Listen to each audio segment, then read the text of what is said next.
Bonjour à tous ceux qui sont déjà là et ceux qui sont nouveaux, bienvenue.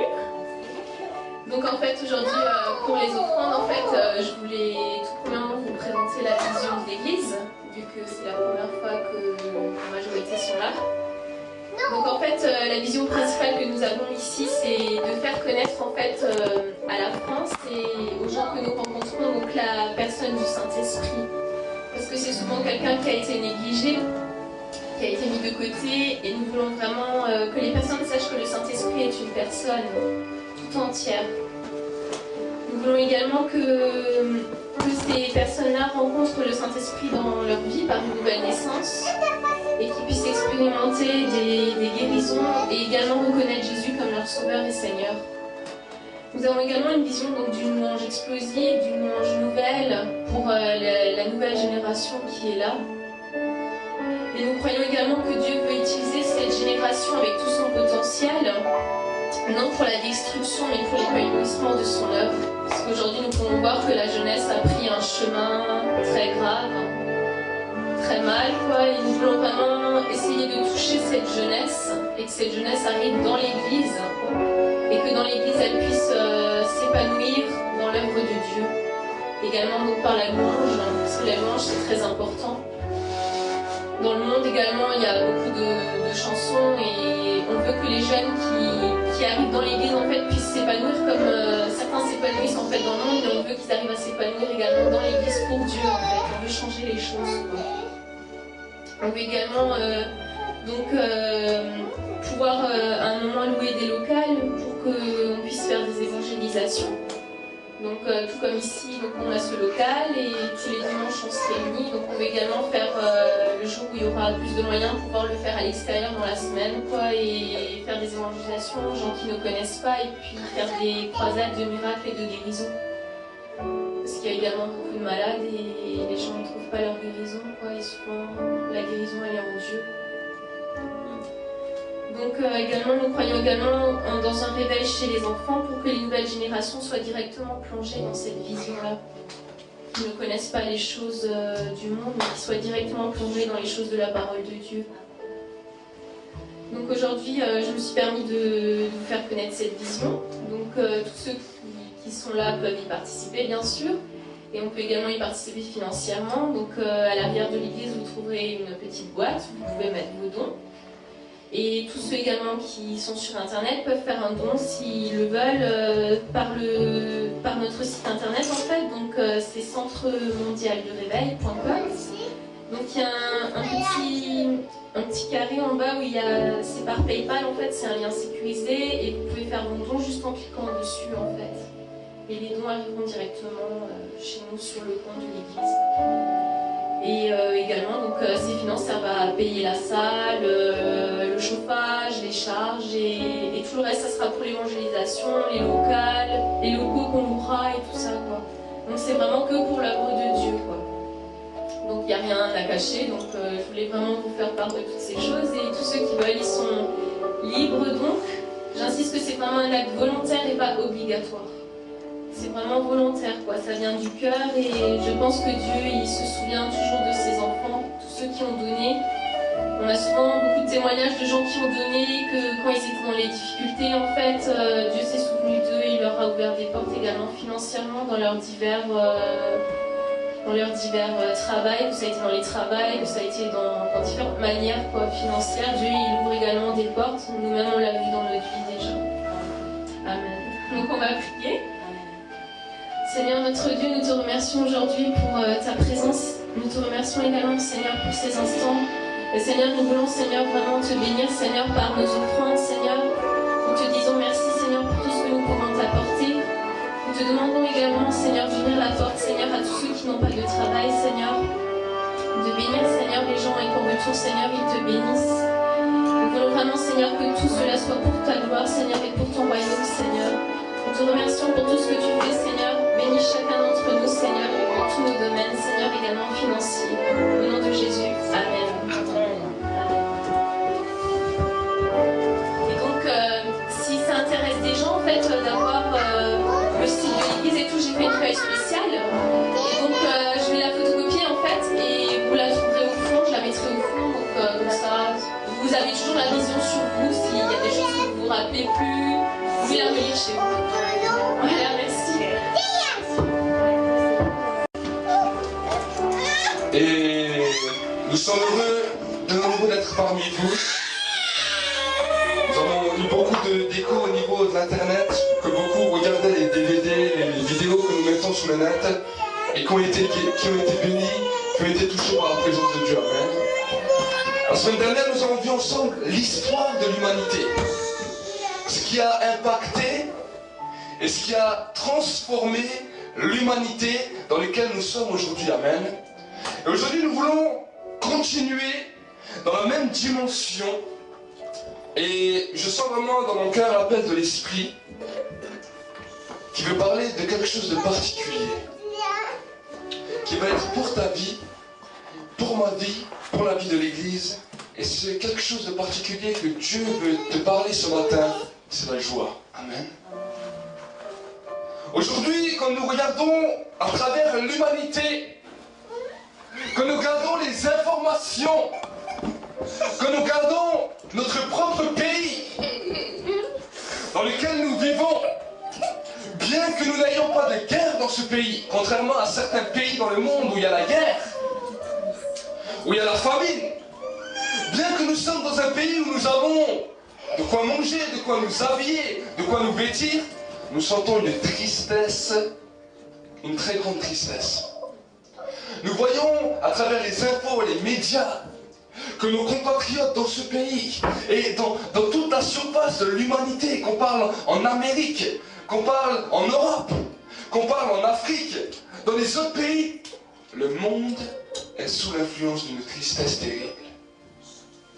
On entend partout parler de pleurs, de rébellion, l'être humain ne sait plus quoi faire, alors il fait des grèves. Ils vont même jusqu'à s'immoler, se tuer. On a entendu dernièrement aux informations une prof d'école qui est venue s'incendier. Et nous voyons un autre personnage, prof d'école, qui vient tuer des gens à coups de sabre.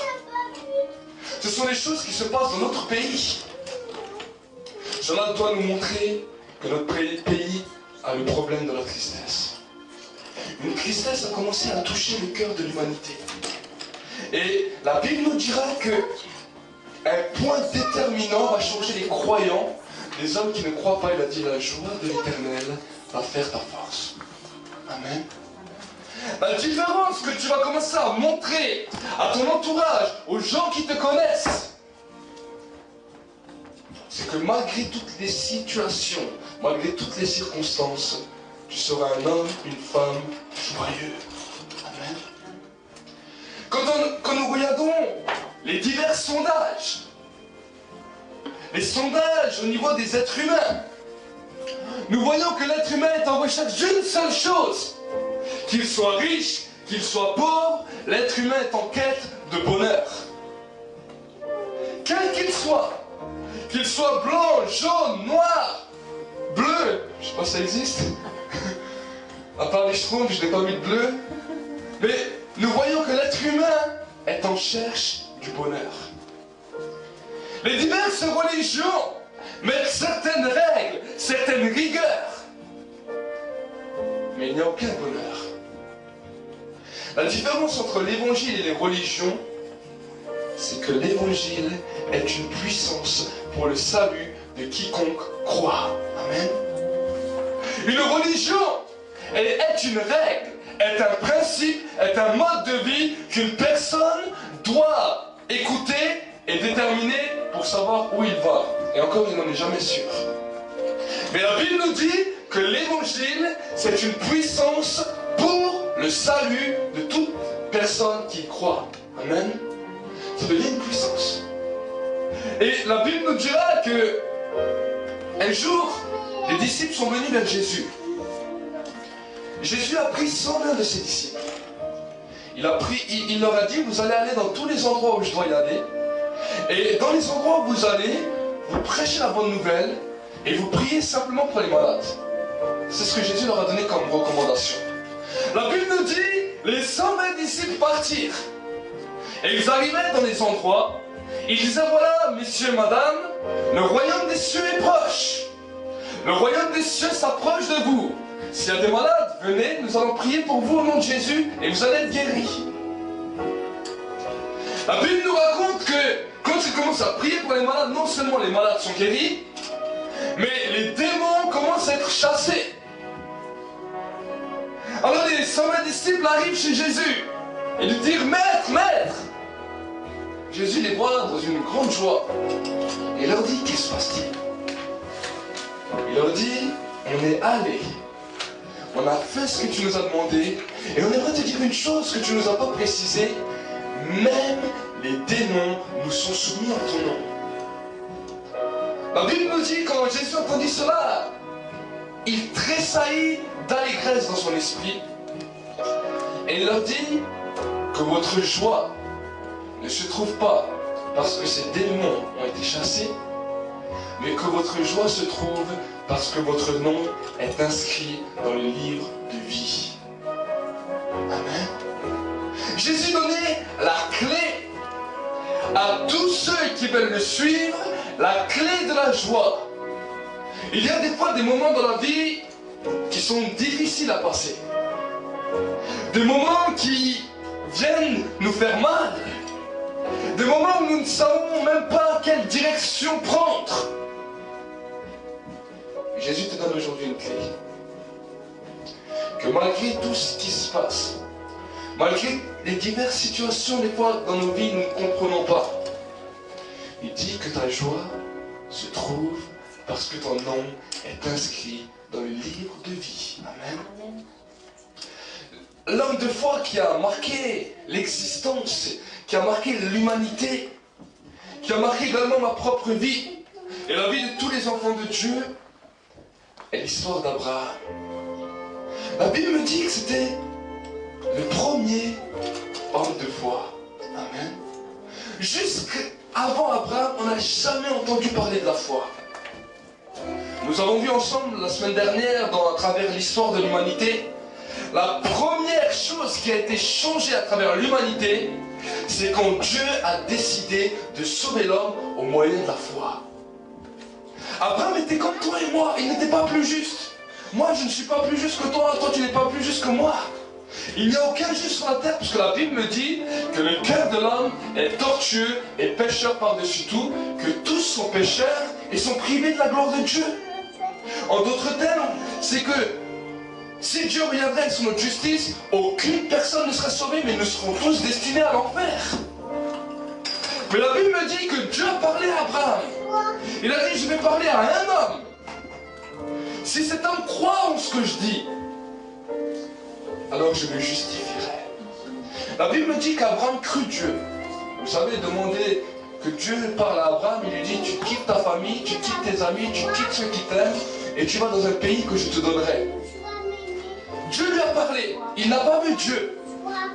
Dieu lui a juste parlé, et la Bible me dit, Abraham crut, il a tout laissé, il a laissé ses amis, ses biens, sa famille, ses parents, et il est parti vers une destination inconnue.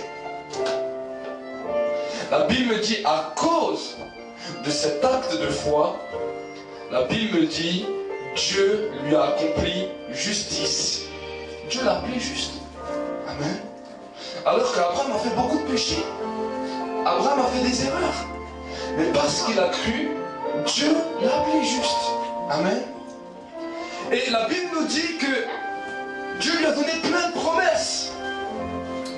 Et il lui a dit, quand il est arrivé en Canaan, ce pays sera à toi.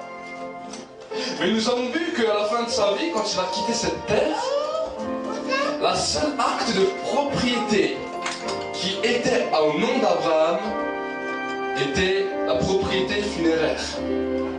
Là où on s'enterre. C'était le seul acte de propriété qu'il avait dans toute la terre d'Israël. Amen. Mais la Bible, quand nous voyons aujourd'hui l'histoire, nous voyons qu'aujourd'hui Israël est un pays. Et que la promesse que Dieu avait faite à Abraham, aujourd'hui est réalisée sous nos yeux. Israël est un État à part entière. Amen. Et ça, c'était dû simplement à la promesse de Dieu. Amen. Et la Bible nous dira dans le livre de Hébreux 11, Abraham s'est souvenu qu'il est étranger et voyageur sur la terre, et il a salué sa promesse de loin. Voilà l'histoire d'un homme qui savait que même si Dieu n'avait pas accompli ses promesses du temps de son vivant, le jour où il serait mort, cette promesse serait accomplie. Amen. Pourquoi? Parce qu'il a trouvé sa joie. Parce que son nom est inscrit dans le livre de vie. Amen. La Bible nous dira que non seulement nous avons cette joie parce que notre nom est inscrit dans le livre de vie, mais vous savez, quand tu commences à passer du temps avec le Saint-Esprit, comme une personne, tu commences à discuter avec lui. Ce n'est pas simplement une prière religieuse. Vous savez, la religion nous apprend toutes sortes de rites, de prières, de manières de fonctionner, de manières d'agir. Mais quand tu commences à entrer en communion avec le Saint-Esprit, tu commences à lui parler de ce qui te fait mal, de ce que tu as dans le cœur. Et il commence à te toucher. Il commence à te visiter. Il commence à te transformer. Jésus dira le consolateur quand il viendra. Il convaincra le monde de péché, de justice et de jugement.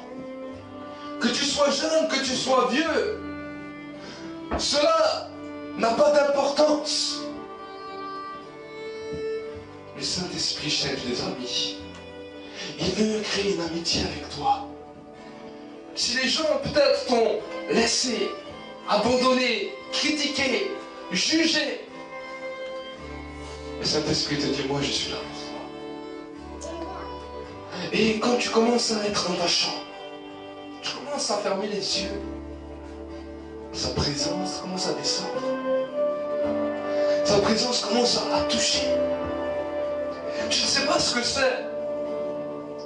L'être humain a une difficulté à... La plus grande difficulté de l'homme, c'est se laisser aimer. Et Dieu veut commencer à nous aimer, mais nous ne savons pas. On se convertit, on se donne à Dieu, on veut faire beaucoup de choses pour Dieu. Et Dieu dit non, c'est pas ça que je te dis. Je veux t'apprendre que je t'aime. Et c'est là où nous avons peur. Là où nous sentons quelque chose. Et là où la religiosité peut des fois nous plaire, parce qu'on a beaucoup de choses à faire et on a une bonne conscience. Mais dans la communion avec le Saint-Esprit te dit, je ne te demande pas de faire une tonne de choses. Comme tu es, je vais commencer à t'accepter. Avant même que tu sois né, je connaissais déjà tes erreurs. Je connaissais déjà ce que tu allais faire. Mais mon amour n'a pas changé pour toi. Mon amour est toujours là pour t'amener dans une nouvelle dimension.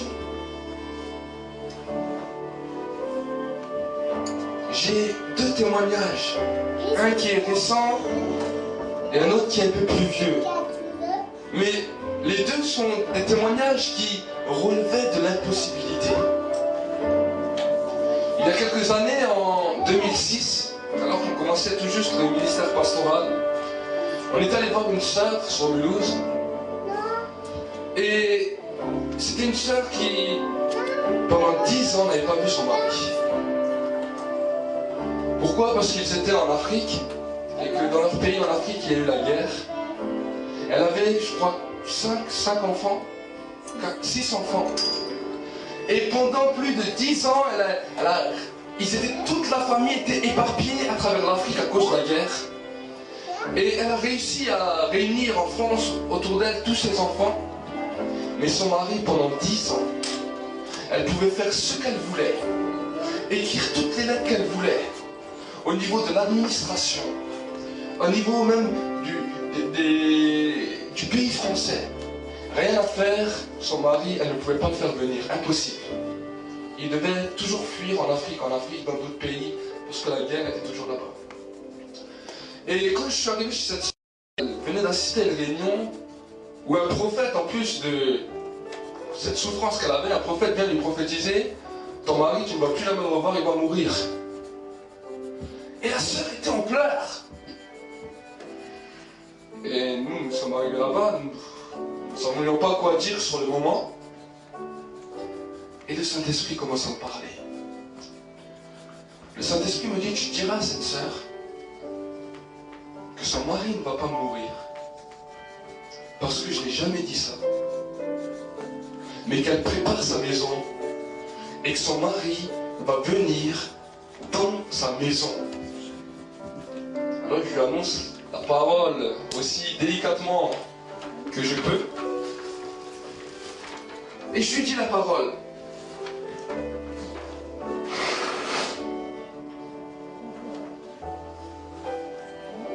Excusez-moi. Elle m'avoua qu'au début, elle ne croyait pas trop. Mais 10 mois plus tard, 10 mois plus tard,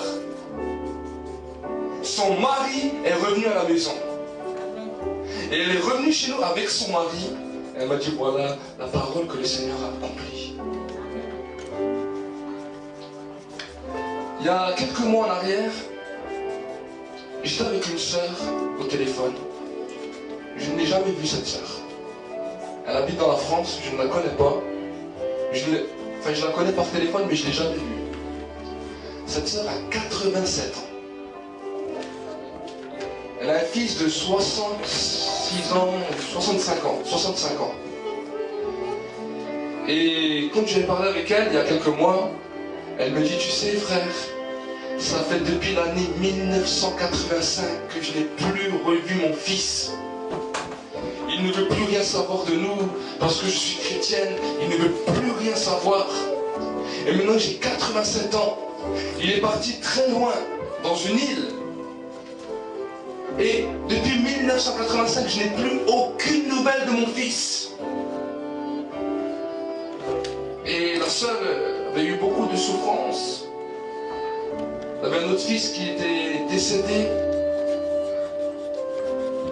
Et là, le Saint-Esprit me reparle. Il me dit, dis à cette sœur de préparer sa maison, son fils va revenir. Alors je lui ai dit, je me suis souvenu de la première fois avec cette personne à Mulhouse. Et je lui ai dit, ma sœur, écoute la parole de Dieu. Je lui ai dit, ton fils va revenir dans ta maison. Et tu vas être une bénédiction pour elle, pour l'amener à la foi. La sœur l'a dit à une de ses voisines qui n'était pas chrétienne. J'ai dit, oui, un homme religieux m'a dit ceci et cela. Cette semaine, on nous a téléphoné. Cette semaine, il y a quelques jours en arrière. Son fils lui a écrit. Et son fils va venir à la maison.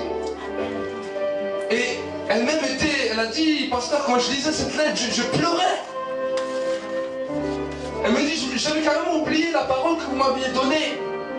2 jours avant, j'avais dit encore à Dieu, Seigneur, si je ne dois plus jamais voir mon fils et que je meurs, alors je partirai comme ça. Et 2 jours après, elle a reçu la réponse. Et elle va le dire à sa voisine.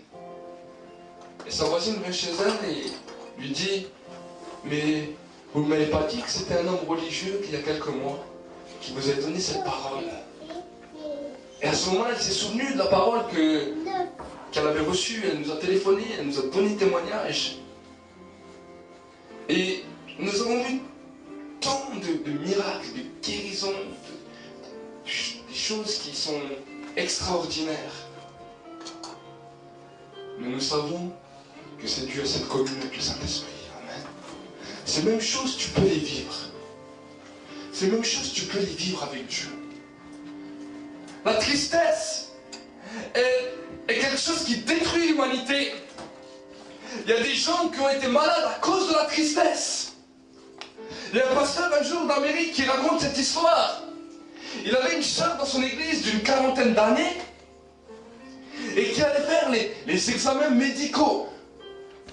Et quand elle allait faire les examens médicaux, les docteurs, pour voir la sœur, ils lui ont dit, madame, nous ne comprenons pas. Apparemment, vous avez 40 ans, vous devez être en bonne forme. Mais quand nous avons regardé votre ossature, vos os et tout, on dirait que vous êtes une mamie de 80 ans. Et les scientifiques, les docteurs, ils ont dit, cette personne est souvent déprimée et cette personne est souvent triste. Et effectivement, quand ils ont parlé avec cette personne, effectivement, c'était une personne qui était toujours dans la tristesse, dans l'apitoiement. Et cette même tristesse a eu un impact dans ses os. Et la Bible nous le dit. La tristesse nous rend malades, nous ronge les os, mais un cœur joyeux favorise la guérison. Amen. Un cœur joyeux favorise la guérison. Et Dieu te lance un appel aujourd'hui. Il te dit, est-ce que tu veux commencer à être en communion avec moi? Le Saint-Esprit te dit, est-ce que dans ta chambre, peut-être des fois il y a la télévision, peut-être il y a la radio. Aujourd'hui nous avons beaucoup de choses pour nous occuper l'esprit.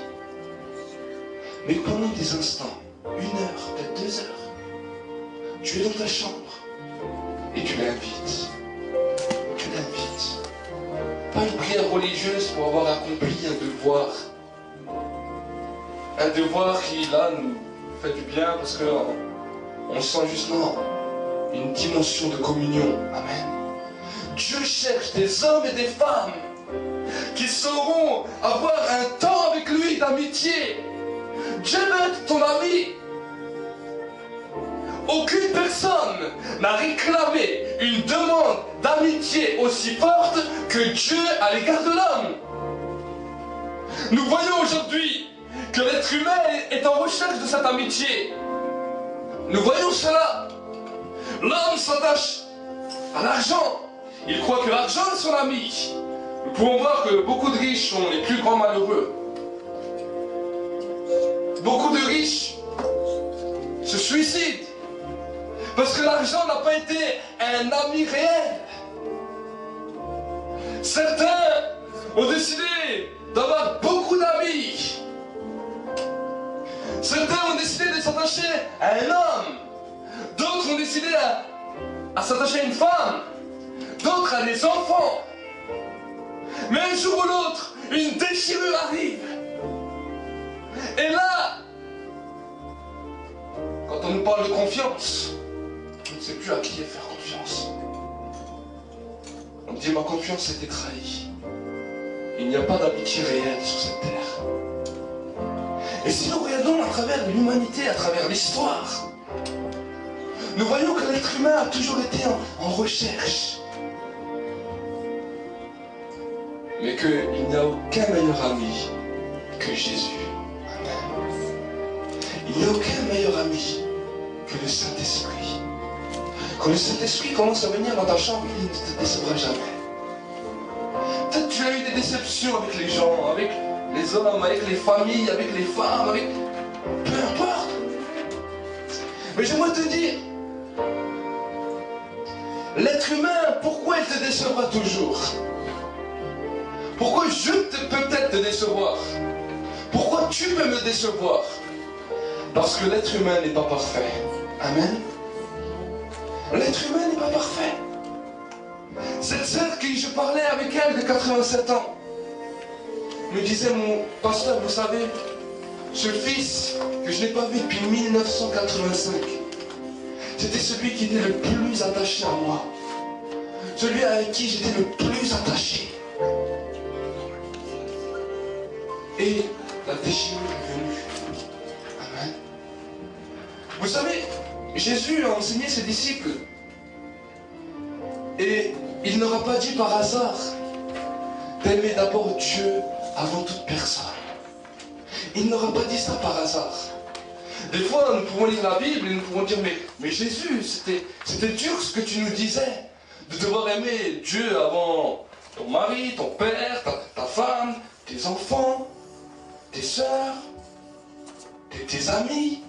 Mais Jésus, c'est dur. Et Jésus dira même, celui qui ne met pas Dieu en premier ne peut pas être mon disciple. Pourquoi Jésus a dit ça? Parce qu'il savait que l'être humain allait toujours te faire souffrir. Amen. Il savait que si tu mettais l'être humain en deuxième position et Dieu avant, tu ne seras jamais déçu. Tu ne seras jamais déçu. Que tu es jeune, que tu es vieux, tu ne seras jamais déçu. tu ne seras jamais déçu. Et c'est quelque chose que nous devons apprendre, même à nos enfants. Parce que des fois, nos enfants, nous pouvons également les faire souffrir, leur faire du mal. Mais si les enfants ont compris que toi-même, des fois, tu es comme eux, pas parfait, mais qu'ils ont appris à s'attacher à une personne qui est parfaite, ils te pardonneront toujours. Amen. Mais si tu commences à t'attacher à... Si tes parents n'ont pas cette connaissance, si les enfants n'ont pas cette connaissance, et s'attachent aux parents, plus que tout, avant même Dieu, un jour ou l'autre, mes amis, vous peut-être blesserez vos enfants. Sans vous en rendre compte. Et la confiance des enfants serait tellement déchirée, comme un jour peut-être ta confiance a été déchirée. Amen. Et ces confiances qui sont déchirées amènent toujours plus de tristesse. Parce que cette confiance déchirée affecte le cœur. Et en affectant le cœur, ça affecte l'âme. Il y a des gens qui sont tellement déchirés qu'ils ne se sont plus jamais remis. Ils sont devenus dépressifs. Les docteurs ne savent plus quoi faire pour eux. Et on essaye de chercher le pourquoi du comment. Mais je veux vous dire que si, sans Jésus, on ne peut rien faire pour ces gens. La seule personne qui a donné sa vie pour que la restauration de tous ces êtres humains soit possible, c'est Jésus. Aucune autre religion, ni la psychologie, ni tout ce que l'humanité nous propose. Alors on nous dira qu'il faut faire du sport. Alors on nous dira qu'il faut voir des gens. Alors on nous dira qu'il faut faire des choses.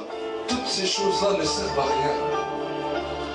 Parce qu'une fois seuls, une fois dans le niveau qu'ils soient seuls à eux-mêmes, ces mêmes problèmes les touchent. Et ne vous y trompez pas. Pas simplement les gens qui sont dépressifs, mais la jeunesse, touchée par la drogue, touchée par l'alcool, touchée par toutes ces choses qui détruisent notre jeunesse. C'est simplement dû à une déchirure dans le cœur de tous ces êtres humains. Cette jeunesse est en train de souffrir. Alors ils manifestent leur souffrance par la violence, par le drogue, par le sexe, par tout ce que le monde voudrait bien leur proposer. Mais plus qu'ils grandissent en âge, mes amis, je vois des jeunes en train de se détruire. Et quand nous les revoyons à 40 ans, 35 ans, 40 ans, pour ceux qui ont réussi à passer le cap, parce que beaucoup meurent, soit en overdose, soit par des tueries, des bagarres. Nous voyons ces jeunes déchirés par la vie. Dire, pasteur, nous aimons refaire notre vie, mais nous ne savons comment faire. Parce que cette même tristesse qui était enfouie en eux, ils ont cherché une solution pour trouver la joie. Je me souviens un jour quand nous étions en Allemagne en l'année 2006, je parlais avec mon cousin qui ne connaissait pas Dieu, qui aimait faire la fête, et je lui ai parlé de l'évangile. Alors je lui ai dit, si tu veux, tu peux sentir la présence de Dieu ici. Alors il était un peu perplexe, on ne lui a jamais parlé vraiment de ça, il rigolait un petit peu, il avait une vingtaine d'années. Je lui ai dit, je vais prier dans ta chambre, tu vas sentir la présence de Dieu. Alors il me dit, ok. Il me dit, on va voir. Je fais, tu vas mettre tes mains comme ça, tu vas fermer les yeux, je vais prier pour toi. Alors il l'a fait. Et mes amis, je demandais à l'Esprit de Dieu de le toucher, de le visiter. Tout d'un coup, il fait waouh! Je fais, qu'est-ce qui t'arrive? Alors il m'explique, il me dit, mais c'est pire que la drogue. Je lui fais, comment ça? Il me dit, tu sais, quand on va en discothèque, quand on va en boîte de nuit, on prend des fois des drogues, ça me fait des sensations. Il dit, mais là, ce que j'ai senti, c'est pire que ça, c'est au-dessus de ça. Alors je dis à mon cousin, je lui fais, écoute, là tu as senti ça 2 secondes, même pas 10 secondes. Je dis, je viens en fait de commencer à prier pour toi.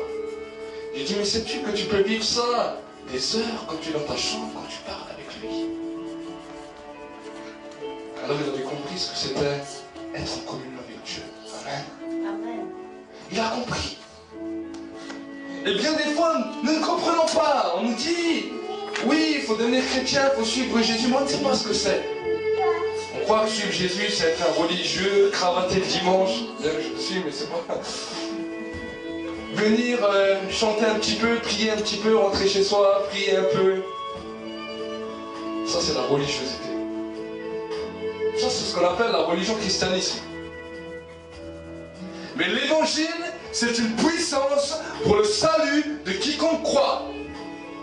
Ça devient puissant quand une personne vient dans ta chambre. Hein. Alors souvent, quand je parle aux jeunes, quand je vais visiter les jeunes dehors dans la rue, je leur explique ça. Je leur dis, mais quand tu es dans la chambre, sais-tu qu'une personne peut venir dans ta chambre? Alors il me dit que tu me parles de l'évangile, je comprends, mais ce que tu me racontes, je ne comprends pas. Je dis, oui, Jésus peut venir dans ta chambre par son esprit et commencer à te visiter. Et tu as simplement à parler avec lui comme un ami. J'ai vu beaucoup de témoignages. Quand nous étions à Mulhouse, j'allais prêcher dans les rues, dans les quartiers. Et je me souviens un jour que j'ai prêché à une fille.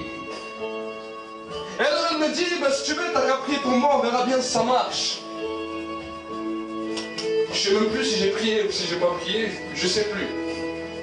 Mais je sais une chose, c'est que une semaine et demie après, je l'ai vue, elle était toute blanche. Je lui dis, qu'est-ce qui t'arrive? Alors elle m'explique. Elle me dit, est-ce que t'as prié pour moi? Je ne sais plus si j'ai prié ou si j'ai pas prié.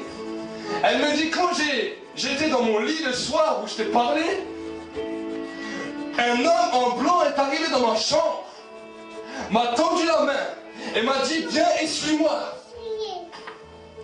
Je dis, cet homme en blanc, c'est Jésus. Je dis, cet homme en blanc, c'est Jésus.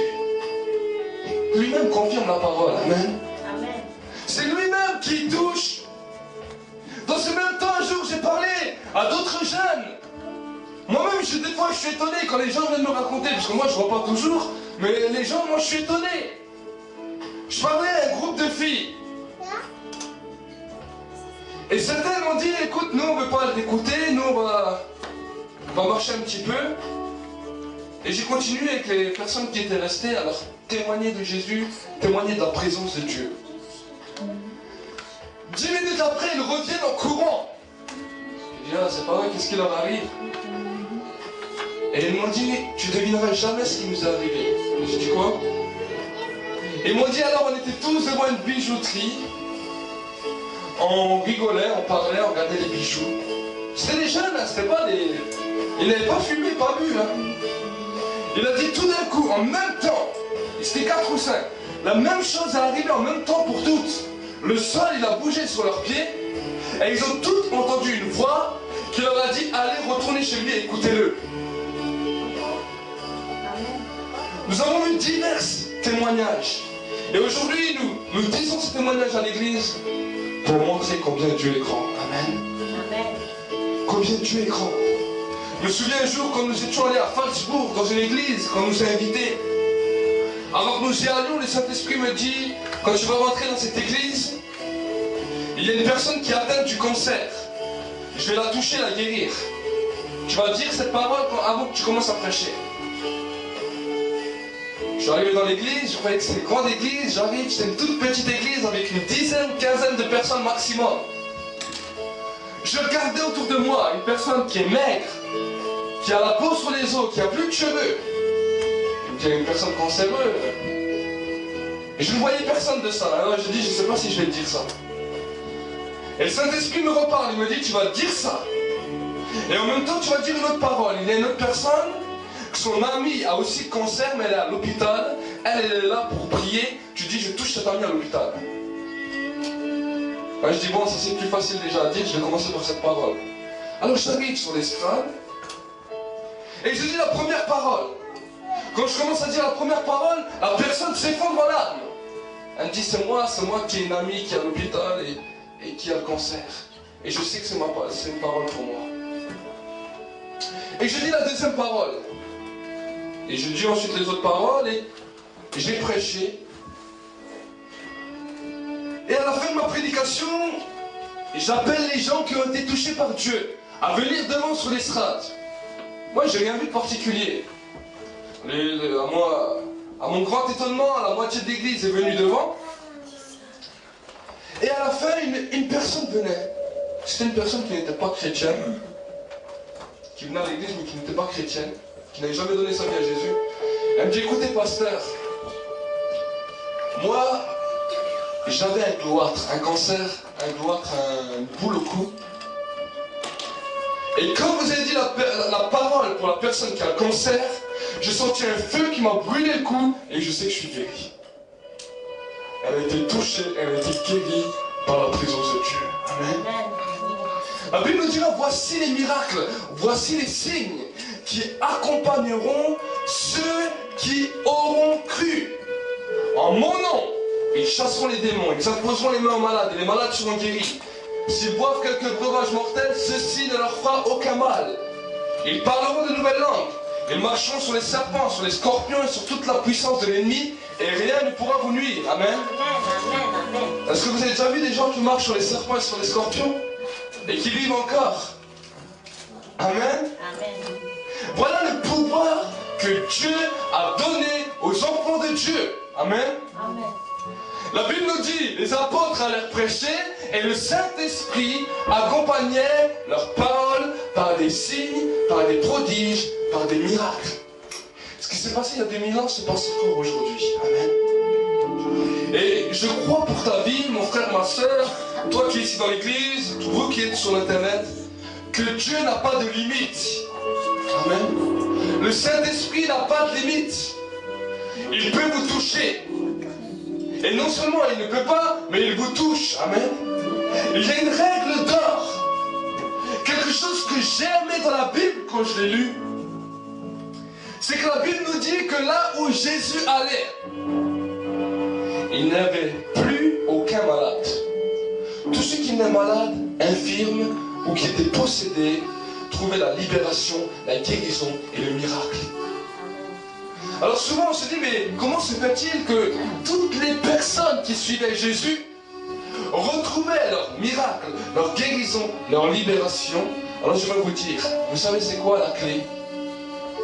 Toutes ces personnes suivaient Jésus. Amen. Toutes les personnes suivaient Jésus. Alors si aujourd'hui tu te dis, oui mais Seigneur, pour quand est mon miracle? Pour quand est ma restauration? Pour quand est ma guérison? Pour quand est ma libération? J'aimerais te dire, si tu suis déjà Jésus, alors c'est aujourd'hui ton jour. Amen. Si tu suis Jésus, si tu marches déjà avec Jésus, aujourd'hui est ton jour. Jésus aime guérir, Jésus aime libérer, Jésus aime donner les miracles à toute personne qui le suit. Amen. Pas un religieux, pas quelqu'un qui se croit juste. Peut-être que tu as fait des erreurs, mais c'est pas grave. Souvent, je parle avec des personnes, des croyants, et il y a quelque chose qui revient souvent.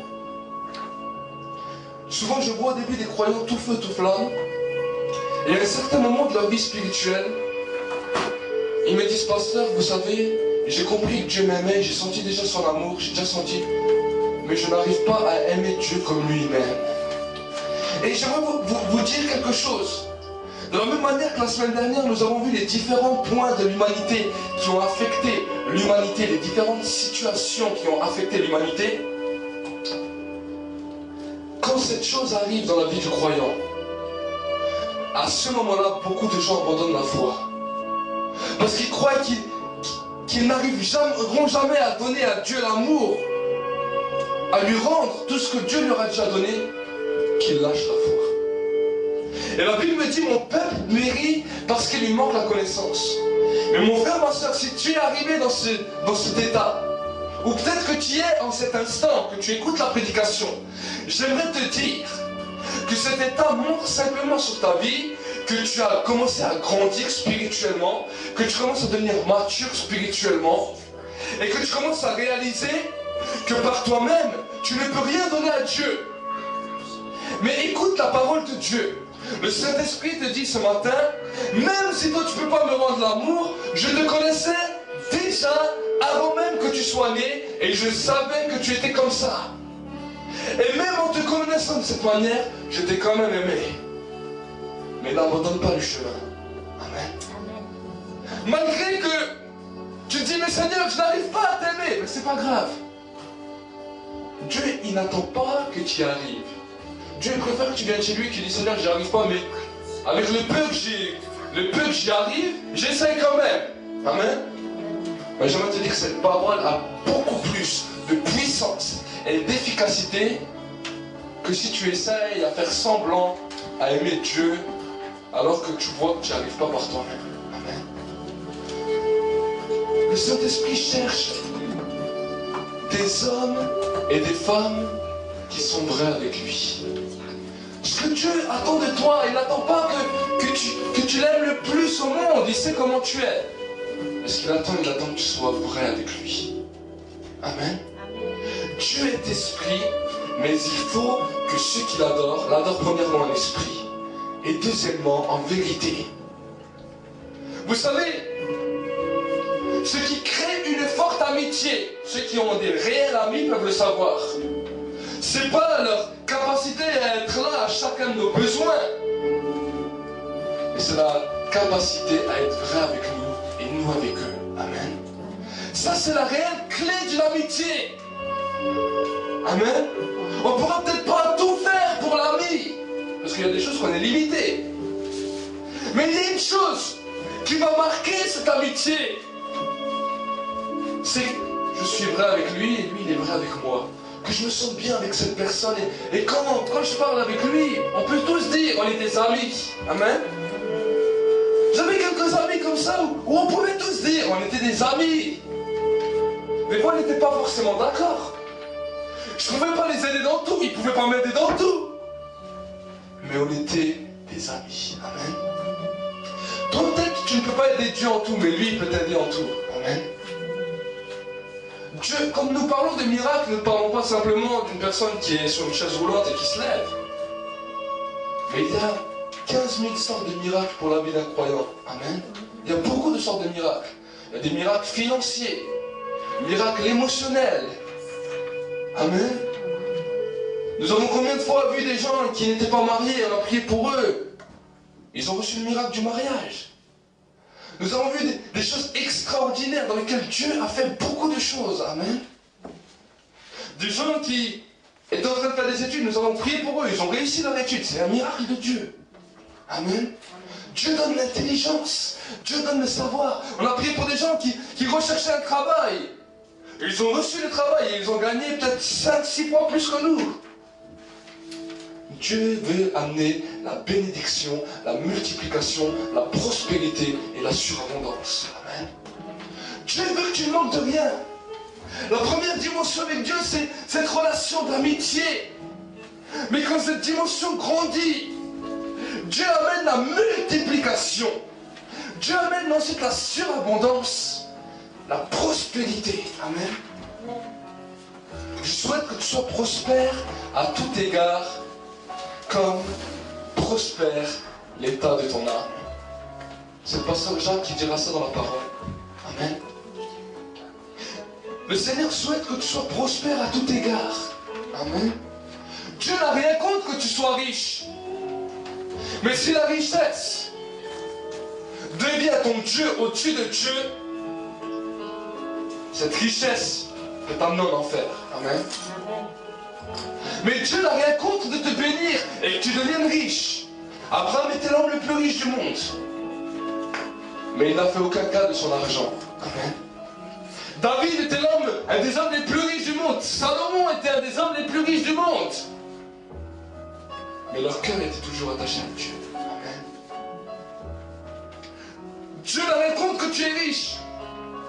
Si c'est pour bénir, que tu sois en bénédiction, que tu bénisses l'œuvre de Dieu, que tu aides ceux qui sont autour de toi, Dieu te donnera encore et encore et encore et il multipliera. Amen. Mais si l'argent devient ton Dieu, alors cet même argent peut t'emmener en enfer. Amen. Nous avons tous besoin d'argent pour vivre. C'est bien souvent l'argent, on nous en parle comme tabou. Amen. Mais nous avons tous besoin d'argent pour vivre. Amen. Et j'aimerais te dire que Dieu, au niveau de tes finances, Dieu veut aussi bénir tes finances. Amen. Et ça s'appelle un miracle de Dieu. Dieu veut te bénir dans ton foyer. Dieu veut que tu sois dans ta vie. Il y a différentes circonstances, situations. Il a dit, vos fils, vos filles prophétisent. Vos jeunes gens, je leur donnerai des visions. Pourquoi les jeunes filles et les jeunes fils prophétisent? Parce que quand ils sont enfants, ils peuvent prophétiser de la part de Dieu pour l'avenir de leur vie. Amen. Ils commencent à prophétiser pour l'avenir de leur vie, l'avenir de leurs parents. Ils reçoivent des dons et des capacités de Dieu. Ensuite, il a dit, vos jeunes gens, ils auront des visions. Pourquoi? Parce que pour créer une vie, pour bâtir une vie, mon frère, ma soeur, tu as besoin d'avoir une vision claire et nette. Amen. Quand une personne construit une voiture, une nouvelle voiture, avant qu'elle sorte, il faut qu'il ait un plan, qu'il ait une vision de c'est quoi comme voiture, et il commence à la dessiner. Amen. Et quand cette voiture est dessinée, et qu'il a vu qu'elle lui plaît, ensuite, on commence à préparer ce qu'on appelle un prototype. Et quand le prototype est là, alors on lance la fabrication. Amen. Ben dans ta vie, c'est pareil. Dieu, quand tu arrives au stade de l'adolescence, au stade où généralement les adolescents dans le monde amènent un petit peu la rébellion, parce qu'ils n'ont pas la connaissance de Dieu. Le Saint-Esprit amène dans un foyer où vit l'Esprit une vision pour la vie de ces jeunes adolescents. Amen. Il dit ensuite, vos vieillards, des songes. Pourquoi? Parce que la capacité d'être un vieillard, un vieil homme, une vieille femme, n'est pas une malédiction. Mais c'est un temps où on prépare non seulement son départ pour l'éternité, mais un temps où on délègue un héritage spirituel sur notre descendance. Amen. Un temps où la gloire de Dieu est là pour communiquer un héritage spirituel sur ceux qui vont rester. Et cette bénédiction va affecter toute la génération. Il a dit, la malédiction sera sur 3 à 4 générations, mais la bénédiction sera sur 1000 générations. Amen. Voilà pourquoi il donne des songes aux vieillards. Pourquoi les vieillards ne sont pas là à s'apitoyer, à se trouver dans une maison de retraite où la tête est partie, mais des hommes et des femmes pleins de vie, qui ont tout cet amour pour transmettre à leurs enfants, à leurs petits-enfants, leurs petits-petits-enfants, les bénédictions de l'héritage. Amen. Nous devons savoir pour quel but nous sommes sur cette terre. Bien souvent, nous ne savons pas pourquoi nous sommes sur terre. Bien des fois, nous ne savons pas pourquoi nous sommes chrétiens, pour être sauvés, ok, mais qu'est-ce qu'on doit faire sur terre? La Bible me dit, mon peuple périt parce qu'il lui manque la connaissance.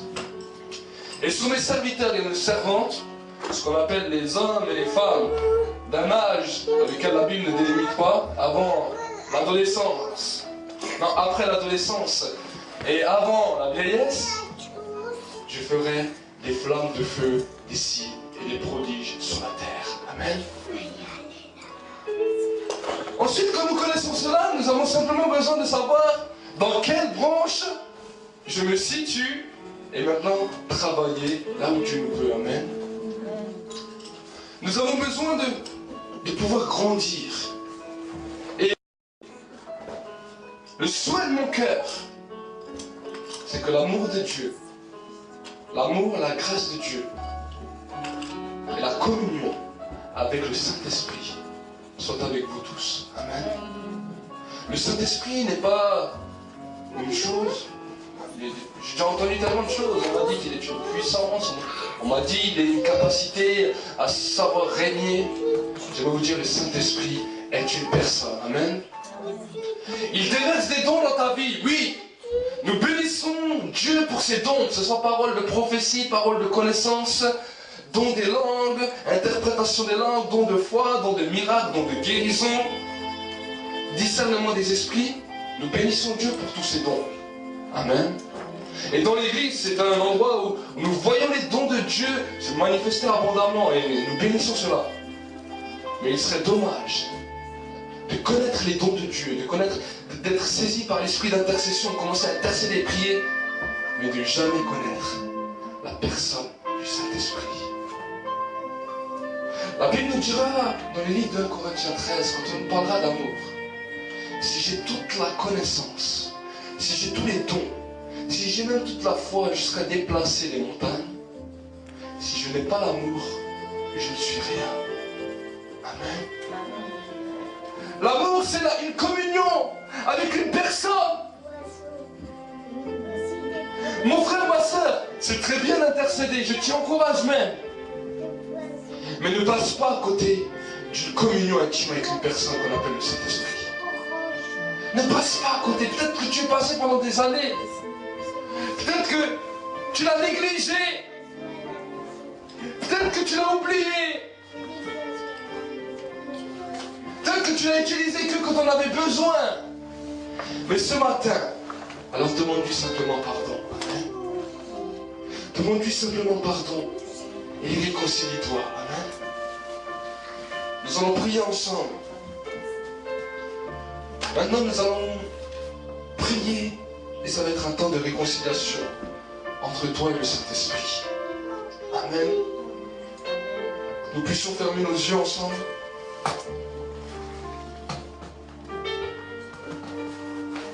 Et que peut-être si ce matin tu n'as jamais donné ta vie à Jésus, ça va être le premier appel que je vais faire. Que tu ne savais pas qu'est-ce que c'était réellement la nouvelle naissance. Soit dans l'église, soit sur le net. Mais tu dis, je veux commencer à connaître Jésus comme un ami. Et que tu veux lui donner ta vie. Qu'il soit ton seul ami et ton Seigneur et ton Sauveur. Alors tu peux lever ta main ici dans l'église. Sur le net, vous pouvez lever aussi votre main pour montrer à Dieu que je veux devenir ton ami. C'est la plus belle et la plus grande des décisions qui peut changer l'homme, qui peut changer une personne, dans lesquelles moi-même un jour j'ai donné ma vie à Jésus et que tant d'hommes et de femmes ont donné leur vie.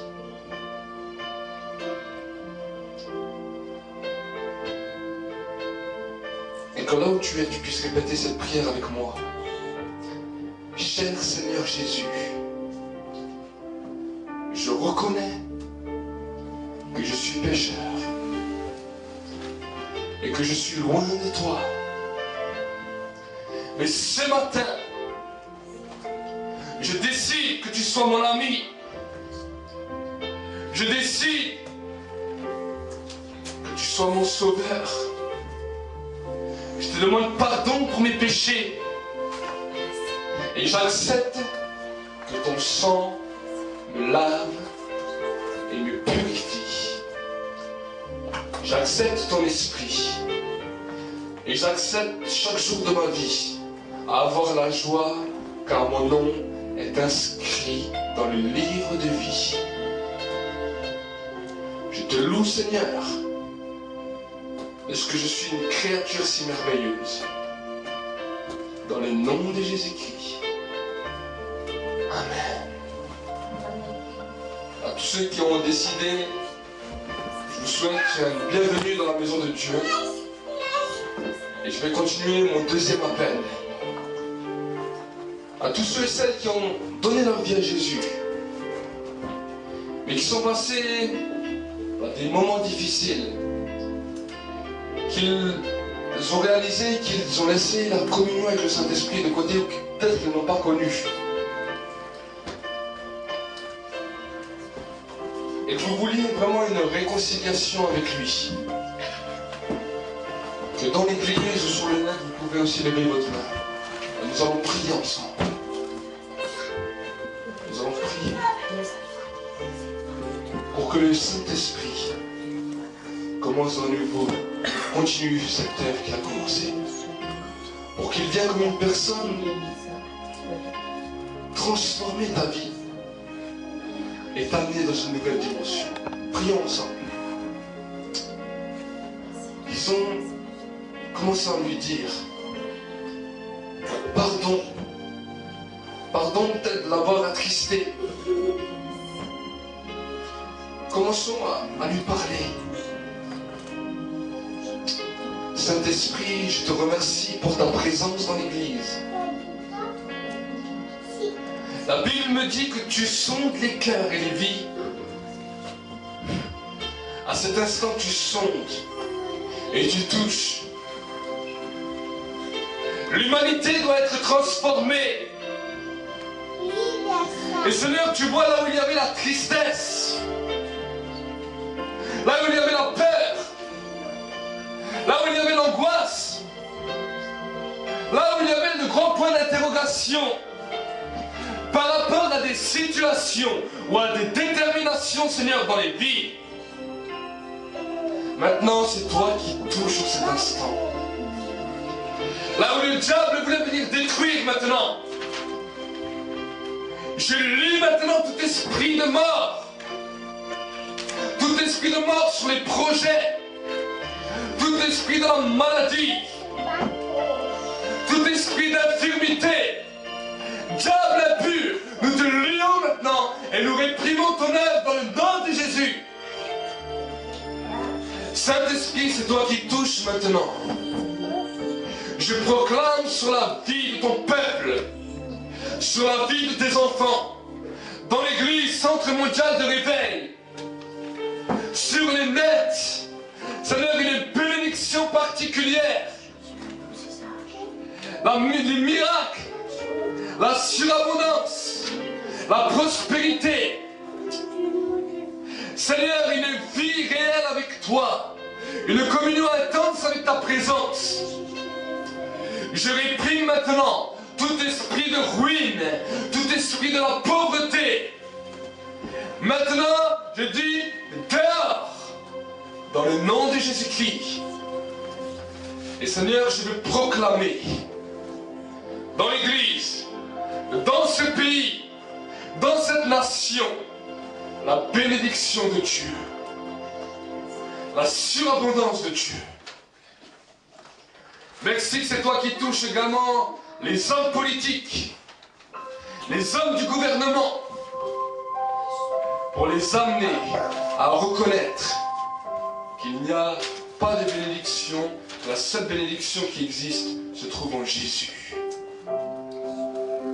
Seigneur, nous croyons que ce que nous te demandons, tu nous l'accordes et nous te bénissons d'avance car nous prions par la foi. Je bénis, Seigneur, l'Église de Jésus-Christ. Je bénis mes frères et mes sœurs. Je bénis, Seigneur, l'Église, chaque personne qui est ici. Tu connais les besoins. Tu connais, Seigneur, tout ce dont ils ont à cœur. Les projets. Seigneur, je te demande vraiment d'intervenir. Et qu'ils puissent réaliser qu'en venant dans ta maison, ils sont bénis d'une bénédiction que toi seul peux donner. Pour la gloire de ton nom.